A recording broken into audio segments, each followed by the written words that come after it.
Our scripture reading this morning is taken from the book of Matthew, 7th chapter, the 13th through the 14th verse. Enter ye in at the strait gate, for wide is the gate and broad is the way that leadeth to destruction. And many there be which go in thereat. Because strait is the gate and narrow is the way which leadeth unto life, and few there be that finds it. And thus is the scripture reading of Matthew's the 7th chapter, 13th through the 14th verse. Again, I say unto you, good morning. Straight. And that straight is not like a straight line, but that straight is like being constrictive, rigorous, and tight. Now, that might sound like it's a little confusing. I'm supposed to be going forth to the kingdom.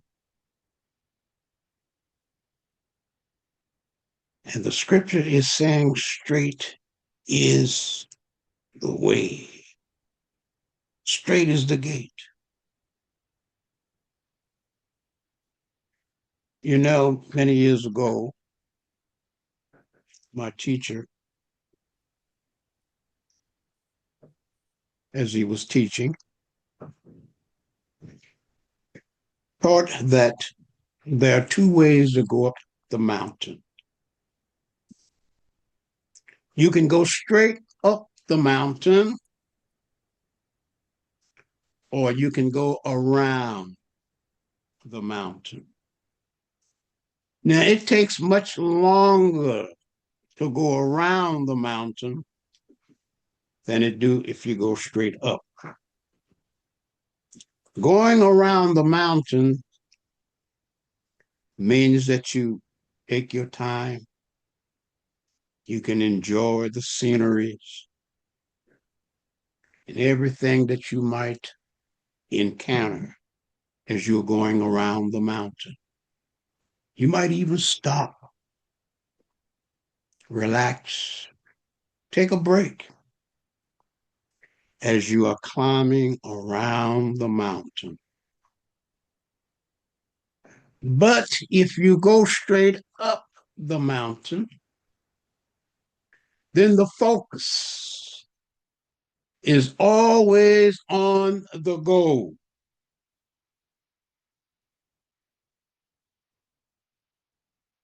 The distractions and all the outside forces does not keep you from ascending to the top of the mountain, that higher state of consciousness. Many on the path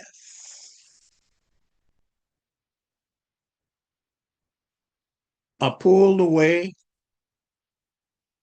because of the outside influences, the senses, and the temptations, and all the things that we seem to want to enjoy, to have, and to be a part of. And there are those that put off their ascent to the mountaintop because we want to experience more things of the world. So we say, well, I can take a break, experience this, enjoy that, and then pick back up where I left off. A lot of times, we don't pick back up because we become so engrossed, so captivated by the things of the world. Feel good, taste good, look good. I think I'll try this for a while. And before you know it, time has passed and you've lost your motivation, your desire to continue to climb, to reach for that higher state of consciousness. As my teacher said to me many, many years ago, he said, going straight up the mountain, your focus is on spiritual enlightenment. And he said, you can do it in this lifetime. But he also said, for those that have decided to go around the mountain, which is the higher way of going up, the slowest way of going up, it means that it will take you many lifetimes to reach the summit or the top of the mountain. He said, why would you want to spend many lifetimes climbing the mountain when you can do it in one lifetime and be done with it? Why would you want to come back and continue to experience the things that have kept and held you in bondage?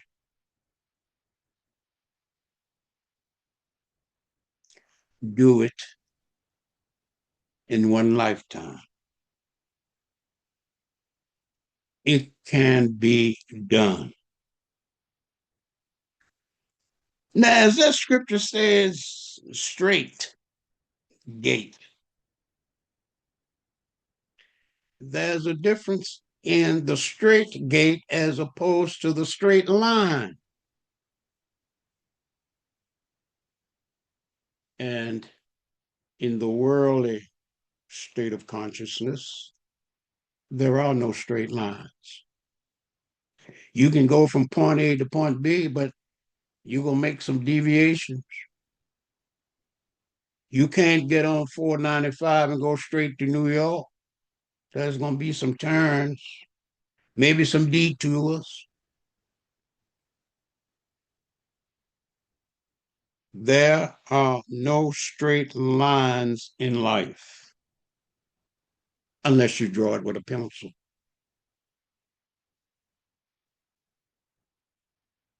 There are no straight lines. But when scripture speaks about the straight, S-R-S-T-R-A-I-T, straight, it means that there are restrictions, tight, rigorous. Your focus is on one goal. That's achieving that inner consciousness of the I am God within you.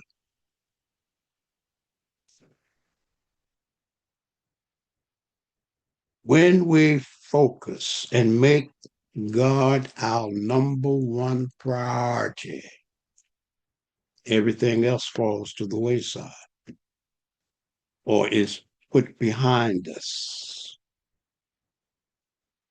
Isn't that what Jesus said to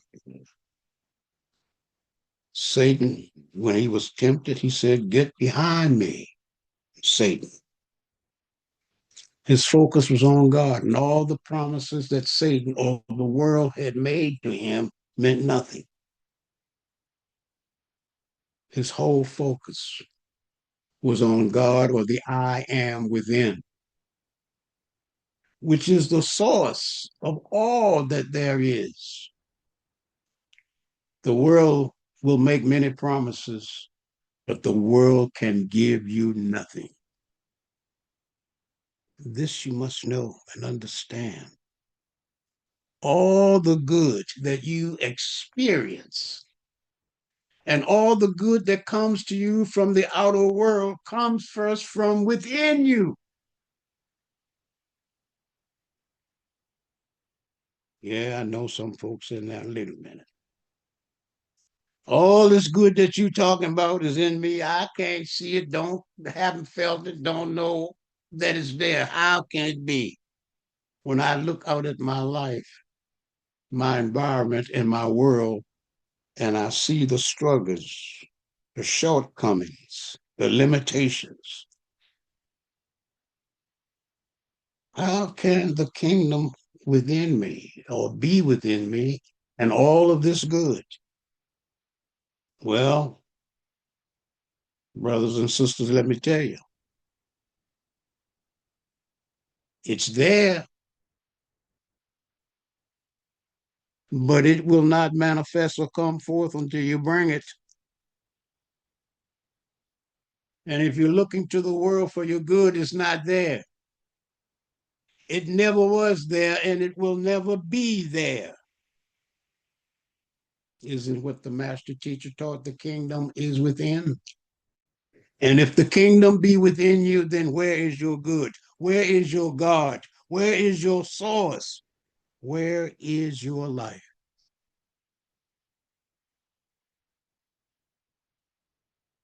The world cannot give you life. Only the source of I am God within you that giveth all that is needed for the maintaining and the sustaining of your physical body.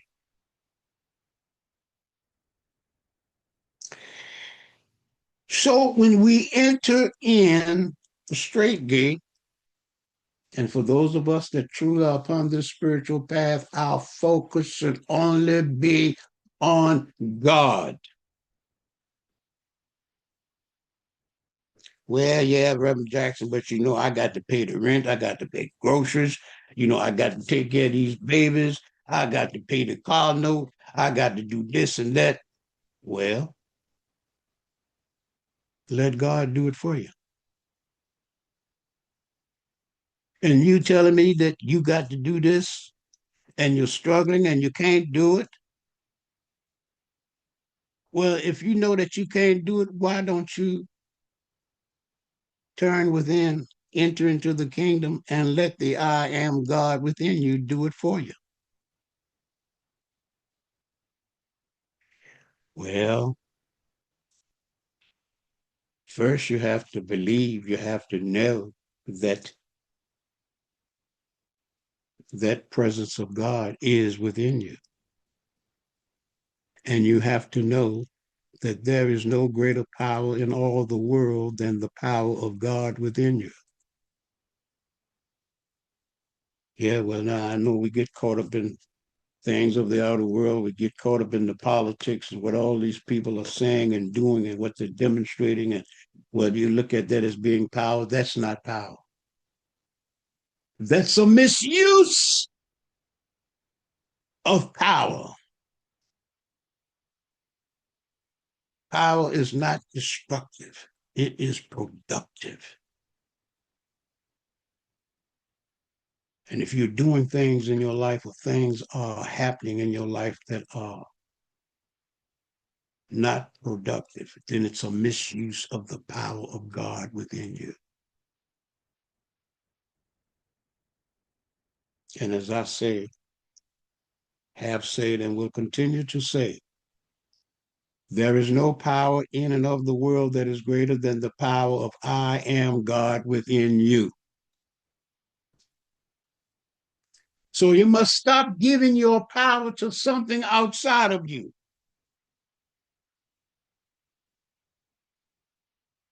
and being afraid or having fear that there is something or someone outside of you that has power over your life,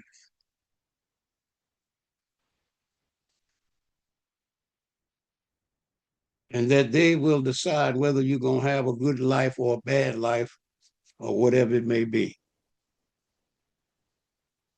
We give away the very thing. And truly, let me just back that up, because we can't give away the power of God, but we let the outside influences override that power that is within us.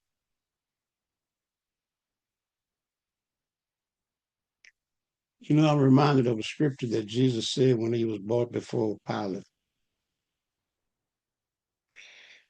And Pilate said to him, you know, I have the power, the authority to take your life. And Jesus said, you have no power to take my life unless it was given to you by God. Nobody can do anything to you or take anything away from you unless it was first ordained by God.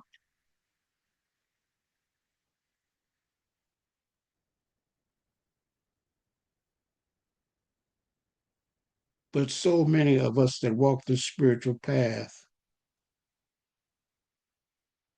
we're walking with our eyes closed and just hoping that we can bump into something that will open our eyes or wake us.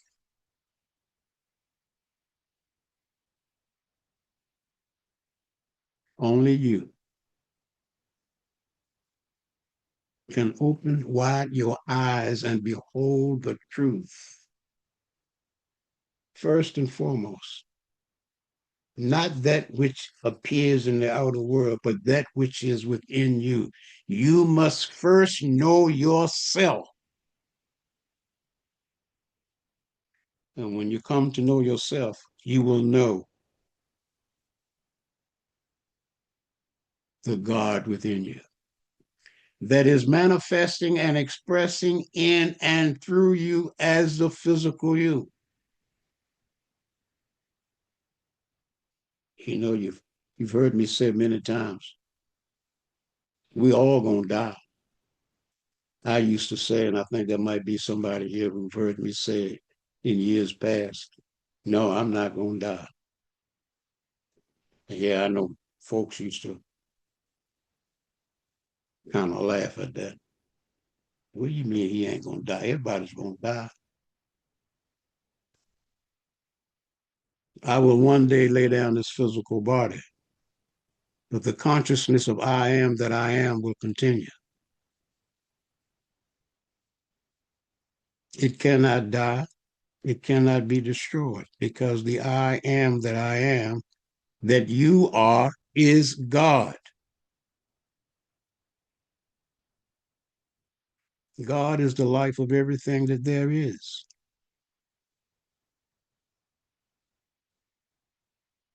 And so why you continue to walk around moping, fearing, being afraid, seeming like you're lost, don't know up from down or down from up from sideways?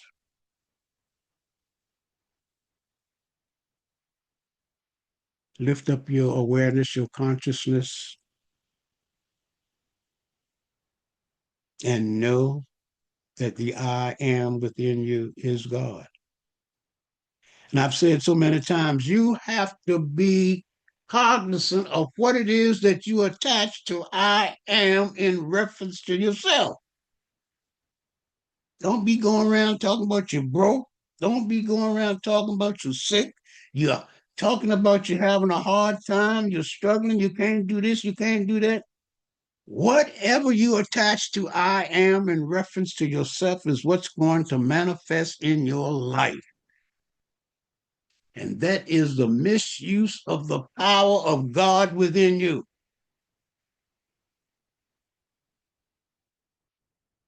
Scripture says, ask and it shall be given. And so when you say, I am such and such, you are asking for that to manifest in your life.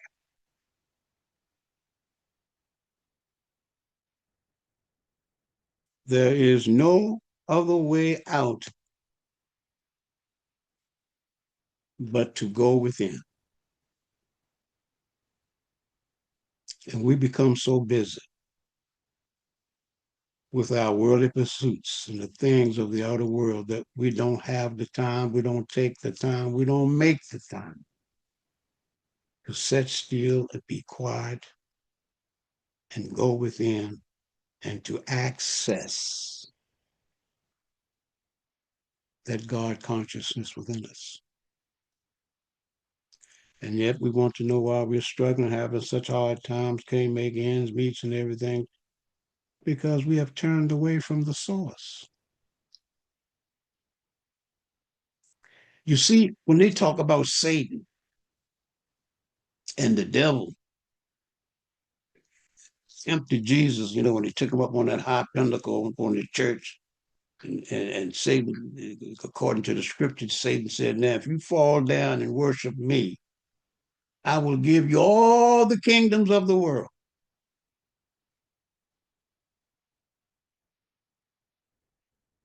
That's what the devil said to Jesus.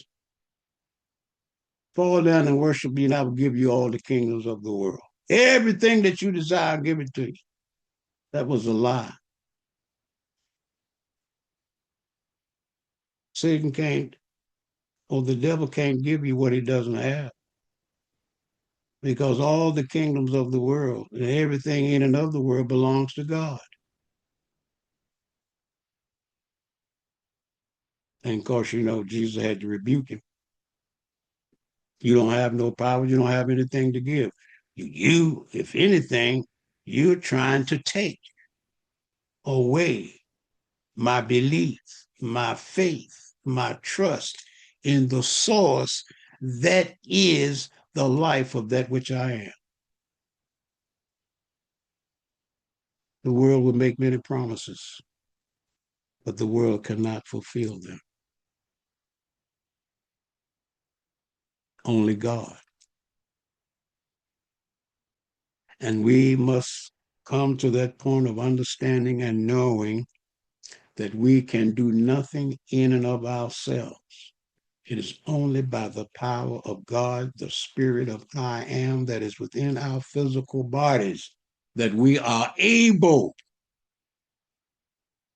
to do and to have. And folks say, I go to work, I work 40 hours, 50 hours a week, and I have everything that I have, I've worked hard for, I've earned it, and such and such. Who gave you the strength and the life to be able to go out and acquire these things? Who gave you the strength? Who gave you the knowledge, the wisdom, the health to go out and to acquire these things that you are enjoying? There's more to life than the physical bread and the material things of life.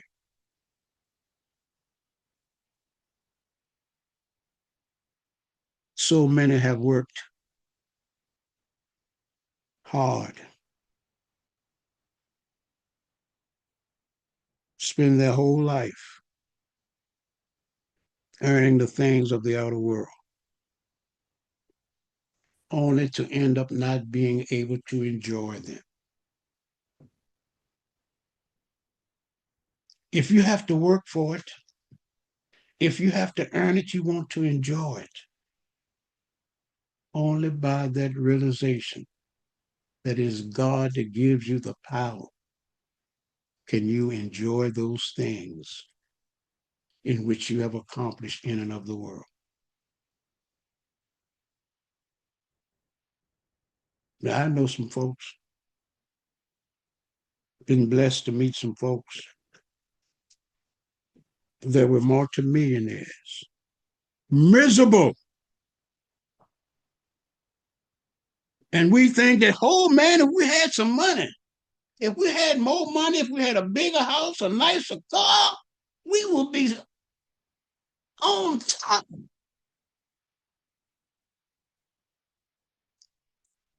But they were miserable because they had nothing in here. Their whole life was focused outside of them, the world, the things of the material world, the things that are temporarily, not permanent, come and go. What you want, brothers and sisters, is lasting peace and joy, some harmony and happiness, and a promise that when this life is no more, the I am within you will continue. You will continue to enjoy the life and the light of the source we call God. You know your body. I'm going to say this. Don't want to step on no folks' toes.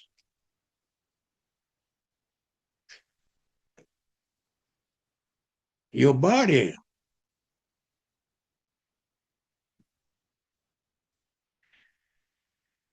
is like a garment. You know, you go downtown and you buy a dress or a suit, a pair of pants, and then a few months down the road or a year or so down the road, you found that they don't fit no more. You've outgrown the body, the garments. They don't fit, so you discard them and you go and buy something else that'll fit you. Well, there comes a time when we'll outgrow this physical body. We have to discard it. We call that death. But the I am takes on another body if it chooses to reincarnate. But the very thing that maintains our physical bodies is that source which is eternal. The I am of the consciousness within you is eternal, everlasting. It cannot die, be destroyed, or lose its awareness. Some of you have read and been told or taught that reincarnation. Well, if you reincarnate, you know you don't come back with the same body. You put on a different body. It's just like in the morning when you get up, you don't put on the same clothes that you had on yesterday. You put on some new clothes and you go on and do what you got to do. So it is with this I am that you are, the consciousness and the spirit of God. When you're done with this life, when you're done with this physical body, there will be another awaiting you. If your life is such that you have to go around and around the mountain to reach the summit, and going around and around the mountain means a continuation of the physical life. But if you dedicate and commit yourself to going straight up the mountain, you don't have to deal with having to come back and do it all over again. Get it right the first time. You know, like when you go to school, you make a mistake on your math test, you have to correct that mistake. But if you pass it, if you get it right, you don't have to repeat it. So it is with life.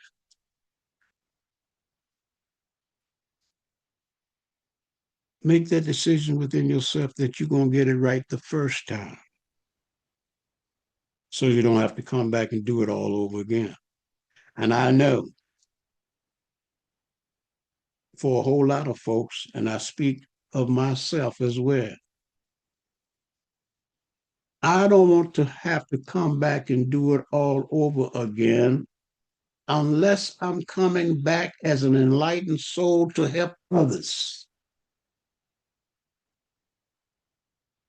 So, whatever lessons that I've had to learn and need to learn, I want to do it, get it right this time so that I don't have to come back and do it all over again. That's like the child or the children that goes to school and fail the grade. They have to repeat it all over again. And the other students have gone on. And then they look back and say, what did you fail? You didn't pass? Yeah, well, the teacher didn't like me, so she gave me a failing grade. Don't put it on the teacher. You didn't do your work. You didn't do your assignments. And so it is with life. If you don't do the work or if you don't complete your assignments, you're going to have to come back and do it again. And then you look around for all your families and your friends. Well, where they at? They going on to a higher place. And here you don't come back. You should have gotten it right the first time. Yeah, but we like to hang out, get caught up in the things of the world, enjoy. But you can be on the spiritual path and enjoy life just as much and more better than if you're just out there running around in the world. I'm gonna close, but I want to say this in closing. I might have said this before many, many years ago, talking to my sister who was once in the church. I mean, she was deeply in the church.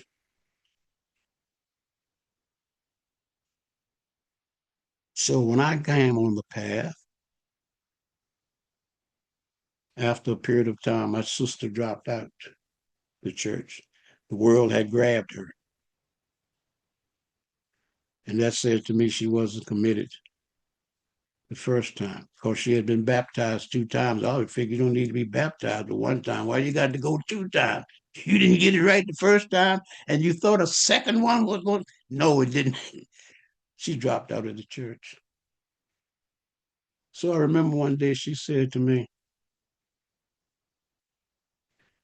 how come you still in the church? What you getting out of the church?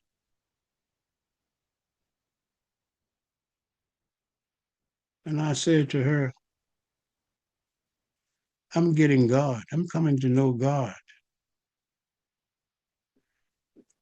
Well, that didn't work for me. Well, you wasn't committed.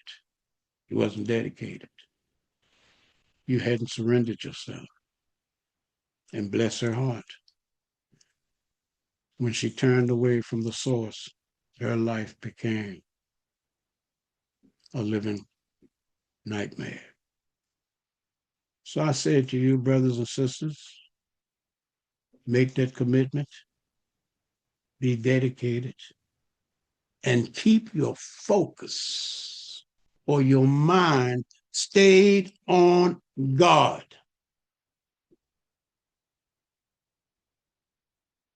And you'll never ever have to worry about anything. Straight and narrow is the way.